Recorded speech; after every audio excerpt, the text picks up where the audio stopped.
Hello, जय हिंद, नमस्कार दोस्तों। आप सभी का स्वागत है आपके अपने YouTube channel mission target classes में।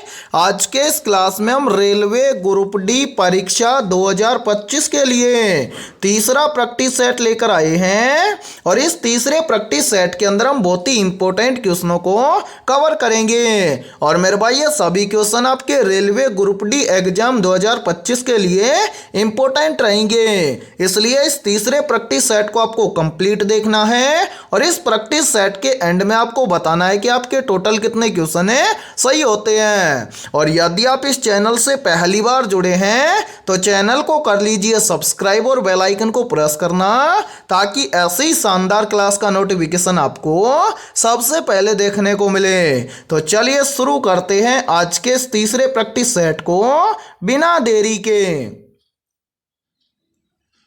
पहला प्रश्न है आप सभी के सामने, निम्न में से महात्मा बुद्ध को ज्ञान कहाँ प्राप्त हुआ था? मोस्ट इंपोर्टेंट प्रश्न है ये, तो जल्दी से बताइए इन चारों में से करेक्ट आंसर है क्या होगा।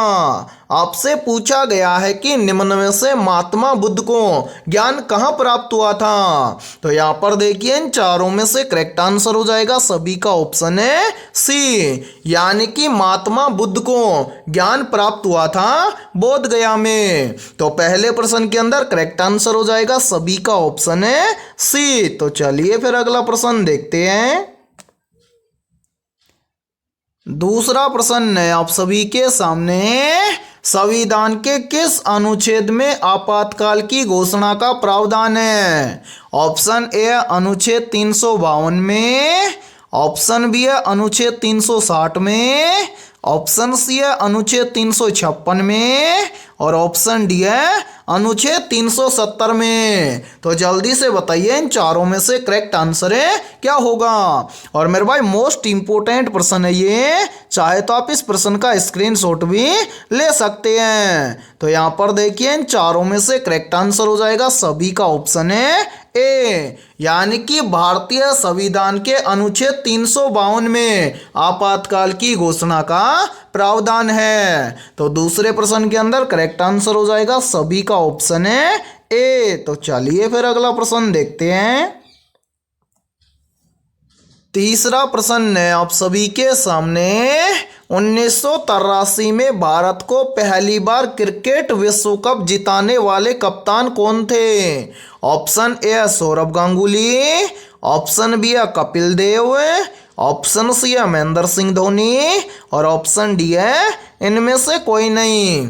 तो यहाँ पर देखिए इन चारों में से करेक्ट आंसर हो जाएगा सभी का ऑप्शन है बी, यानी कि 1983 में भारत को पहली बार क्रिकेट विश्व कप जिताने वाले कप्तान थे कपिल देव।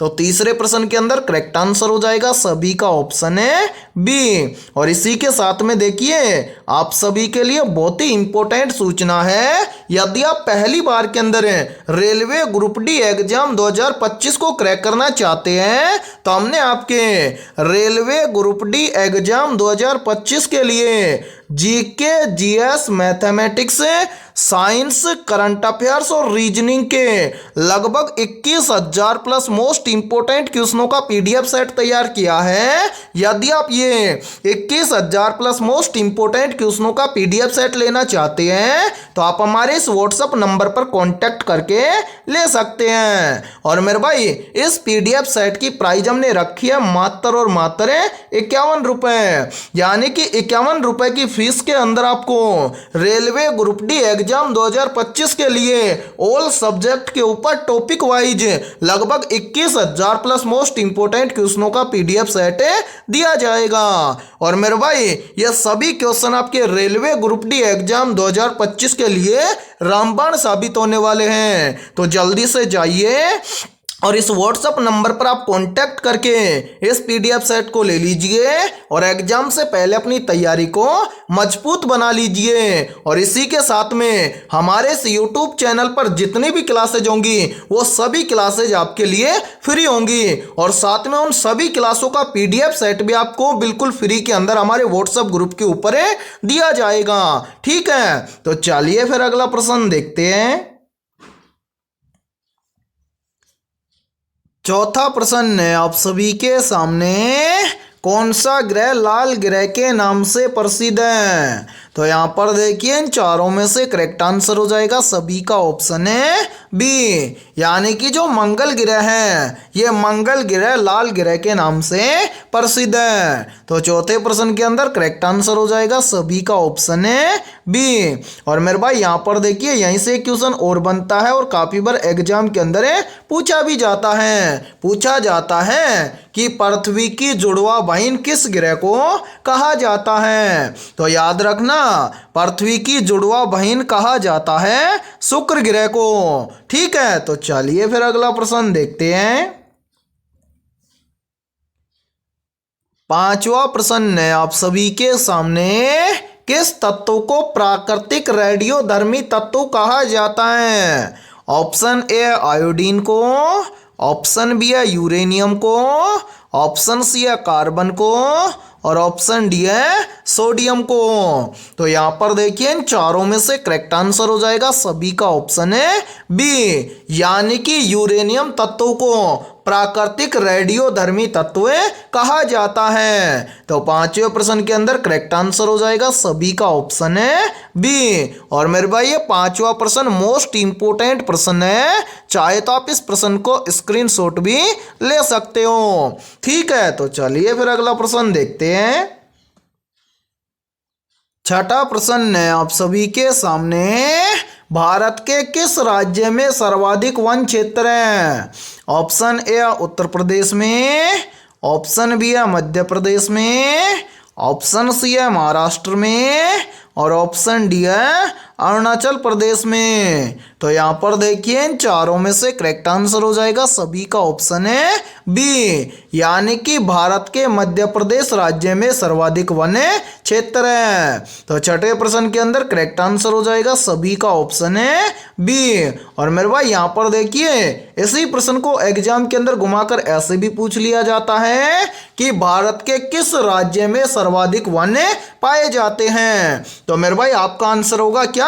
मध्य प्रदेश राज्य, यानी कि भारत के मध्य प्रदेश राज्य के अंदर सर्वाधिक वन पाए जाते हैं। ठीक है, इसी के साथ में देखिए यहीं से एक क्वेश्चन और बनता है और काफी बार एग्जाम के अंदर पूछा भी जाता है कि अजंता की गुफाएं किस राज्य में स्थित हैं? तो मेरे भाई याद रखना अजंता की गुफाएं महाराष्ट्र राज्य के अंदर स्थित हैं। ठीक है, तो चलिए फिर अगला प्रश्न देखते हैं। सातवां प्रश्न है आप सभी के सामने, स्वतंत्रता संग्राम के महान नेता किसे कहा जाता है?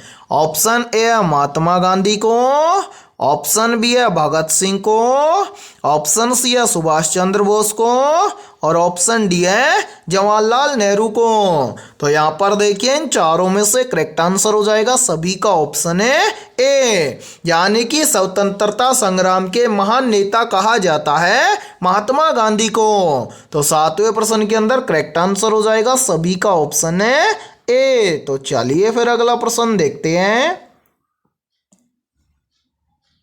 आठवां प्रश्न है आप सभी के सामने, पृथ्वी का सबसे ऊपरी भाग क्या कहलाता है?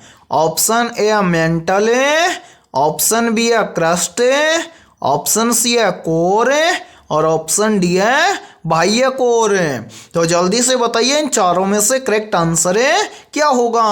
आपसे पूछा गया है कि पृथ्वी का ऊपरी भाग क्या कहलाता है। तो यहाँ पर देखिए इन चारों में से करेक्ट आंसर हो जाएगा सभी का ऑप्शन है बी, यानी कि पृथ्वी का सबसे ऊपरी भाग कहलाता है क्रस्ट। तो आठवें प्रश्न के अंदर करेक्ट आंसर हो जाएगा सभी का ऑप्शन है बी। तो चलिए फिर अगला प्रश्न देखते हैं।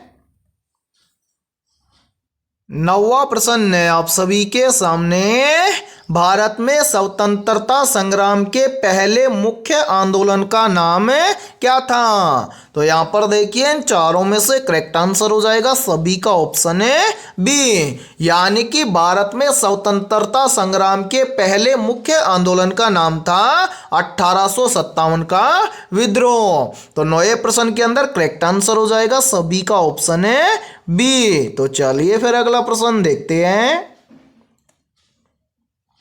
10वां प्रश्न है आप सभी के सामने, पत्तियों का हरा रंग किसके कारण होता है? ऑप्शन ए है कैरोटीन के कारण है, ऑप्शन बी है क्लोरोफिल के कारण है, ऑप्शन सी है जेंथोफिल के कारण है और ऑप्शन डी है एंथोसाइनिन के कारण है। तो यहाँ पर देखिए इन चारों में से करेक्ट आंसर हो जाएगा सभी का ऑप्शन है बी, यानी कि पत्तियों का हरा रंग होता है क्लोरोफिल के कारण है। तो 10वें प्रश्न के अंदर करेक्ट आंसर हो जाएगा सभी का ऑप्शन है बी। तो चलिए फिर अगला प्रश्न देखते हैं। 11वां प्रश्न है आप सभी के सामने, भारत में राष्ट्रीय विज्ञान दिवस कब मनाया जाता है? ऑप्शन ए 28 जनवरी को, ऑप्शन बी है 28 फरवरी को, ऑप्शन सी है 15 अगस्त को और ऑप्शन डी है 10 अक्टूबर को। तो यहाँ पर देखिए इन चारों में से करेक्ट आंसर हो जाएगा सभी का ऑप्शन है बी, यानी कि भारत में राष्ट्रीय विज्ञान दिवस प्रत्येक वर्ष 28 फरवरी को मनाया जाता है। तो 11वें प्रश्न के अंदर करेक्ट आंसर हो जाएगा सभी का ऑप्शन है बी। तो चलिए फिर अगला प्रश्न देखते हैं। 12वां प्रश्न है आप सभी के सामने, भारतीय राष्ट्रीय कांग्रेस की स्थापना कब हुई थी? तो यहाँ पर देखिए इन चारों में से करेक्ट आंसर हो जाएगा सभी का ऑप्शन है बी, यानी कि भारतीय राष्ट्रीय कांग्रेस की स्थापना हुई थी 1885 में। तो 12वें प्रश्न के अंदर करेक्ट आंसर हो जाएगा सभी का ऑप्शन है बी। और इसी के साथ में देखिए यहीं से एक क्वेश्चन और बनता है और काफी बार एग्जाम के अंदर पूछा भी जाता है, कि बंगाल का विभाजन कब हुआ था? तो मेरे भाई याद रखना, बंगाल का विभाजन हुआ था वर्ष 1905 में। इसी के साथ में देखिए यहीं से एक क्वेश्चन और बनता है और ये प्रश्न भी काफी बार एग्जाम के अंदर पूछा जाता है कि जलियांवाला बाग हत्याकांड कब हुआ था? तो मेरे भाई याद रखना, जलियांवाला बाग हत्याकांड हुआ था 13 अप्रैल 1919 में। ठीक है, इस प्रश्न को भी आप याद रखना, बहुत ही इंपॉर्टेंट प्रश्न है।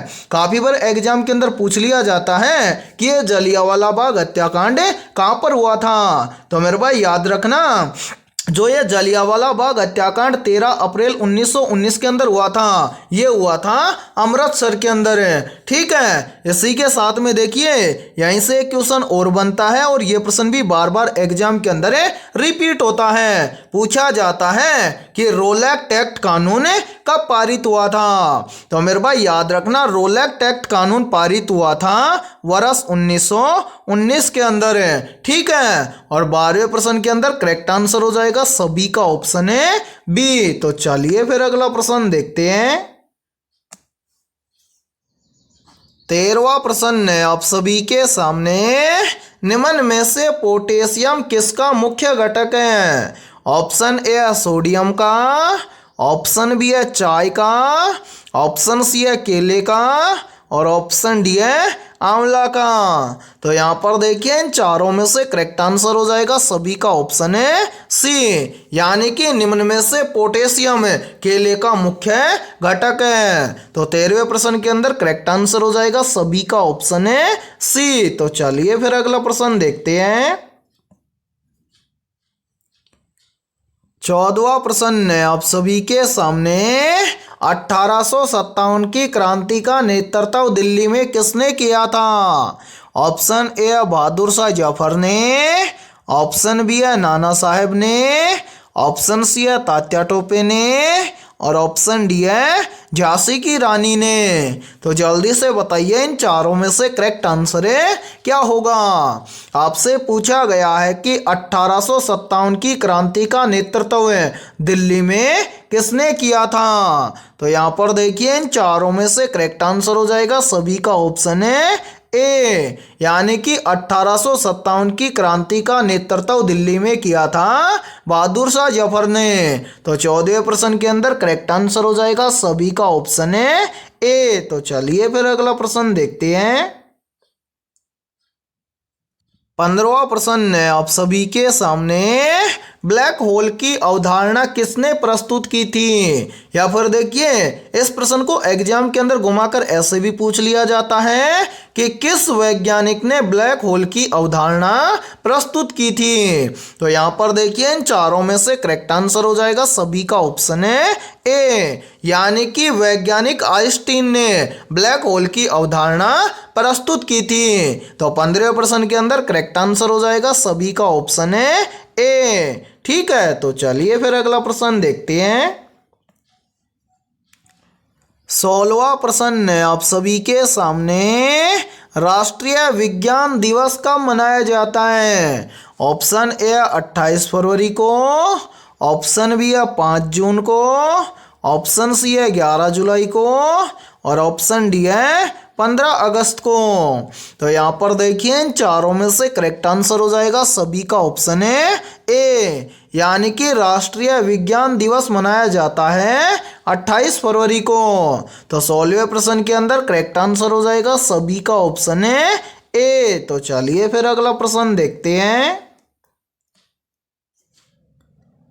17वां प्रश्न है आप सभी के सामने, भारत में दुनिया की पहली स्वचालित तेल रिफाइनरी कहाँ स्थापित की गई थी। ऑप्शन ए मुंबई में, ऑप्शन बी है रायपुर में, ऑप्शन सी है दिल्ली में और ऑप्शन डी है कटक में। तो यहाँ पर देखिए इन चारों में से करेक्ट आंसर हो जाएगा सभी का ऑप्शन है ए, यानी कि भारत में दुनिया की पहली स्वचालित तेल रिफाइनरी मुंबई में स्थापित की गई थी। तो 17वें प्रश्न के अंदर करेक्ट आंसर हो जाएगा सभी का ऑप्शन है ए। तो चलिए फिर अगला प्रश्न देखते हैं। 18वां प्रश्न है आप सभी के सामने, मानव शरीर में सबसे बड़ी हड्डी कौन सी होती है। तो यहाँ पर देखिए इन चारों में से करेक्ट आंसर हो जाएगा सभी का ऑप्शन है ए, यानी कि मानव शरीर में सबसे बड़ी हड्डी होती है फीमर हड्डी। और मेरे भाई यहाँ पर देखिए काफ़ी बार एग्जाम के अंदर एक प्रश्न और बनता है यहीं से, और काफ़ी बार एग्जाम के अंदर पूछा जाता है कि मानव शरीर में जो सबसे बड़ी हड्डी होती है फीमर है, ये कहाँ पर पाई जाती है। तो मेरे भाई याद रखना, जो ये फीमर हड्डी होती है ये मानव शरीर की जांघ में पाई जाती है, या फिर जांघ में पाई जाने वाली हड्डी है फीमर। ठीक है, इसी के साथ में देखिए यहीं से एक क्वेश्चन और बनता है और काफी बार एग्जाम के अंदर पूछा जाता है कि मानव शरीर की सबसे छोटी हड्डी कौन सी होती है। तो मेरे भाई याद रखना, मानव शरीर की सबसे छोटी हड्डी होती है स्टेपीज। अब मेरे भाई याद रखना, जो ये स्टेपीज हड्डी है ये कहाँ पर पाई जाती है। तो ये पाई जाती है कान में, और ये मनुष्य के शरीर की सबसे छोटी हड्डी है। ठीक है, तो 18वें प्रश्न के अंदर करेक्ट आंसर हो जाएगा सभी का ऑप्शन है ए। और यहाँ पर देखिए आप सभी के लिए बहुत ही इंपॉर्टेंट सूचना है, यदि आप पहली बार के अंदर रेलवे एनटीपीसी एग्जाम 2025 को क्रैक करना चाहते हैं, तो हमने आपके रेलवे एनटीपीसी एग्जाम 2024-25 के लिए ऑल सब्जेक्ट के ऊपर टॉपिक वाइज लगभग 5000 प्लस मोस्ट इंपोर्टेंट क्वेश्चनों का पीडीएफ सेट तैयार किया है। यदि आप ये 5000 प्लस मोस्ट इंपोर्टेंट क्वेश्चनों का पीडीएफ सेट लेना चाहते हैं तो आप हमारे इस व्हाट्सएप नंबर पर कांटेक्ट करके ले सकते हैं। व्हाट्सएप नंबर है 7374826893। ये हमारा व्हाट्सएप नंबर है। इस व्हाट्सएप नंबर पर आप कांटेक्ट करके इस पीडीएफ सेट को ले सकते हैं। और मेरे भाई इस पीडीएफ सेट की प्राइस हमने रखी है मात्र और मात्र 45 रुपये, यानी कि 45 रुपये की फीस के अंदर आपको एनटीपीसी एग्जाम 2025 के लिए ऑल सब्जेक्ट के ऊपर टॉपिक वाइज लगभग 5000 प्लस मोस्ट इंपोर्टेंट क्वेश्चनों का पीडीएफ सेट दिया जाएगा। और मेरे भाई ये सभी क्वेश्चन आपके एग्जाम के लिए रामबाण साबित होने वाले हैं। तो जल्दी से जाइए और इस व्हाट्सएप नंबर पर आप कांटेक्ट करके इस पीडीएफ सेट को ले लीजिए और एग्जाम से पहले अपने तैयारी को मजबूत बना लीजिए। ठीक है, तो चलिए फिर अगला प्रश्न देखते हैं। 19वां प्रश्न है आप सभी के सामने। इंटरनेट पर डाटा ट्रांसफर की गति को किस रूप में मापा जाता है? ऑप्शन ए है बिट प्रति सेकंड में, ऑप्शन बी है किलोबाइट में, ऑप्शन सी है गीगाबाइट में और ऑप्शन डी है मेगाबाइट में। तो यहाँ पर देखिए इन चारों में से करेक्ट आंसर हो जाएगा सभी का ऑप्शन है ए, यानी कि इंटरनेट पर डाटा ट्रांसफर की गति को मापा जाता है बिट प्रति सेकंड में। तो 19वें प्रश्न के अंदर करेक्ट आंसर हो जाएगा सभी का ऑप्शन है ए। तो चलिए फिर अगला प्रश्न देखते हैं। 20वां प्रश्न है आप सभी के सामने। डीएनए की संरचना का मॉडल किसने दिया था? ऑप्शन ए वाटसन और क्रिक ने, ऑप्शन बी है मेंडल ने, ऑप्शन सी है अलेक्जेंडर फ्लेमिंग ने और ऑप्शन डी है डार्विन ने। तो यहाँ पर देखिए इन चारों में से करेक्ट आंसर हो जाएगा सभी का ऑप्शन है ए, यानी कि डीएनए की संरचना का मॉडल दिया था वैज्ञानिक वाटसन और क्रिक ने। तो 20वें प्रश्न के अंदर करेक्ट आंसर हो जाएगा सभी का ऑप्शन है ए। तो मेरे भाई आज की इस क्लास के अंदर इतना ही। यदि ये क्लास आपको पसंद आई है तो जल्दी से एक बार इस क्लास को लाइक कर दीजिए और यदि आप इस चैनल से पहली बार जुड़े हैं तो चैनल को कर लीजिए सब्सक्राइब और बेल आइकन को प्रेस करना ताकि ऐसी शानदार क्लास का नोटिफिकेशन आपको सबसे पहले देखने को मिले। और आज की इस क्लास के अंदर हमने 20 बहुत ही इंपॉर्टेंट क्वेश्चन करवाए हैं। तो इन 20 में से आपके कितने क्वेश्चन सही हुए हैं सभी को कमेंट सेक्शन के अंदर कमेंट करके बताना है। और जिन भी अभ्यर्थियों के इन 20 में से लगभग 17+ क्वेश्चन सही हुए हैं तो समझना उनकी तैयारी बेहतर है। तो फिर मिलते हैं ऐसे बेहतरीन क्वेश्चनों के साथ शाम को 6 बजे।